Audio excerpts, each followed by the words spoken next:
전략 포인트, 네, 전략 포인트 살펴보는 시간입니다. 현물시장의 전략부터 알아보겠습니다.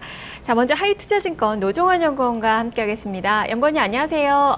예, 안녕하세요. 네, 자, 오늘 어떤 점을 눈여겨보고 계시는지 한 줄 전략부터 먼저 말씀해 주시죠. 네, 오늘 말씀드릴 내용은 환율이 최근 시장의 핵심 키 변수다라고 먼저 말씀을 드리고 싶습니다. 네, 환율이 지금 1,200원 선 위로 올라서면서 사실상 수출 업종에 대한 그런 호재성 재료보다는 외국인 투자가들 이탈을 더 부추기고 있는 그 상황인데요. 자, 어떻게 지금 시장과 연관돼서 좀 봐야 되는 건지 증시 전망부터 자세히 말씀해 주시죠.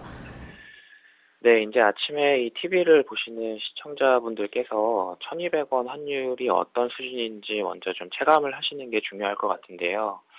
쉽게 말씀드리면 이 1200원 환율이라는 레벨은 2010년 6월 이후로 처음 이제 우리나라 환율이 도달하는, 그러니까 거의 지금부터 한 4, 5년 동안 와보지 않은 새로운 레벨대로 진입을 하는 레벨이라고 생각하시면 될 것 같고요. 두 번째로는 이제 언론지상으로 뭐 몇 주 전에 나왔던 이야기입니다만, 외환 당국 입장에서도 어떻게 보면 조금 부담스럽게 느낄 수 있는 레인지가 환율 1200원 이상이라고 보시면 될 것 같습니다.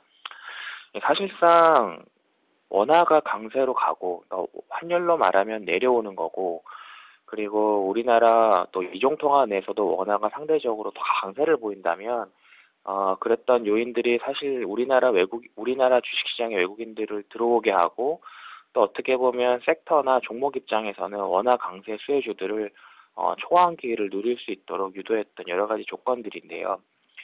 지금 말씀해주신 대로 이제 수출기업 입장에서 본다면, 뭐 산업연구원 자료나 아니면 수출입은행 자료를 봐도 한 1,080원에서 1,100원 정도가 우리나라 전체 수출기업의 채산성이 있는 환율 수준입니다. 그래서 이미 그 수준은 올라가서, 한편으로 보면 환율에서 비롯한 가만히 앉아만 있어도 한 10% 정도는 외형이 성장할 수 있는 요건들이 되기 때문에 좋은 게 아니냐라고 생각하실 수 있지만, 사실 지금 같은 FOMC라는 빅 이벤트라는 앞두고 있을 때는 환율은 조금 우려스러운 게 사실인 것 같고요.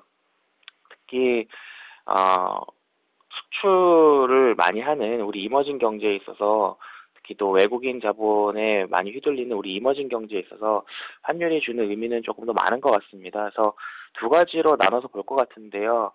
이제 호재와 악재로 말씀드리겠습니다. 저는 기본적으로 원 달러도 중요한데, 호재 입장에서 본다면 저는 원엔을 조금 더 보실 걸 말씀드리고 싶은 게, 원 달러가 생각보다 뭐 많이 원화가 약세로 갔지만 사실은 그보다 변동폭이 더 큰 건 원엔입니다. 그리고 원엔, 소위 말하는 엔화가 약세로 가는 아베 정권의 정책 기조 하에서 한 3, 4년간 고통받아왔던 종목들과 섹터들이 분명히 있는데, 최근에 뭐 MLCC 업황에 관련된 삼성전기라든지 자동차 업종들, 그리고 소위 일본과 경쟁 싸움이 있었던 또 IT 부품주들이 최근에 바닥에서 많이 올라오는 것. 산업적으로 본다면 아무것도 변한 게 없고, 세트 시장도 변한 건 아무것도 없지만, 환율이 가져오는 판가 변화가 IT 섹터나 자동차 쪽에는 분명하게 호재로 작용하는 부분들은 있고요. 이거를 시장 전반적인 뭐 코스피 지수대의 움직임과 연동을 해서 악재 측면에서 좀 말씀을 드린다면, 외국인들이 이러한 이벤트를 앞두고 우리나라 시장에서 조금 더 이탈할 가능성들은 있기 때문에 주식 비중에 대해서 본격적으로 늘리기를 논하는 것은 조금은 애매한 타이밍이 아닌가 이렇게 생각이 됩니다. 네.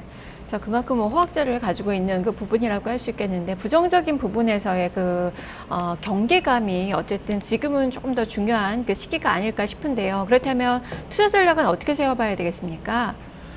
네, 일단은 이제 얼마 남지 않았습니다. FOMC라는 게 다음 주 16, 17일 우리나라 한국 시간으로 18일 새벽에 될 텐데요.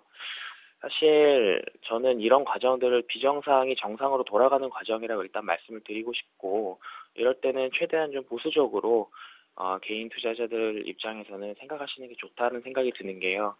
뭐 한 1년 전으로만 시간을 돌려서 생각해 보면, 자고 일어나면 S&P가 신고가였습니다. 거의 7년 동안 지속적으로 올랐던 시장이고, 이렇게 통화 정책이 큰 변곡에 서 있을 때는 어떤 시장 조정이 좀 와도, 방금 말씀드린 대로 7년간 대세 상승을 생각하면 그렇게 무리가 아닐 수 있는 조정이기 때문에, 지금은 조금 보수적으로 그리고 시장 변동성에 대비하시는 게 좋다라는 생각은 들고요. 방금 말씀드렸던 원행 측면에서 가만히 있어도 수출 경력이 판가 측면에서 살아나는 어떤 종목이나 섹터는 눈여겨보시면 좀 좋은 성과가 있지 않을까 생각이 됩니다. 네, 알겠습니다. 말씀 잘 들었습니다. 네, 감사합니다. 네, 그 호재성 재료로 인식할 만한 그런 수출 기업들에 대해서는 관심을 가져보자라는 그 이야기네요. 자, 지금까지 노종원 연구원과 함께 현물 시장의 전략을 알아봤습니다.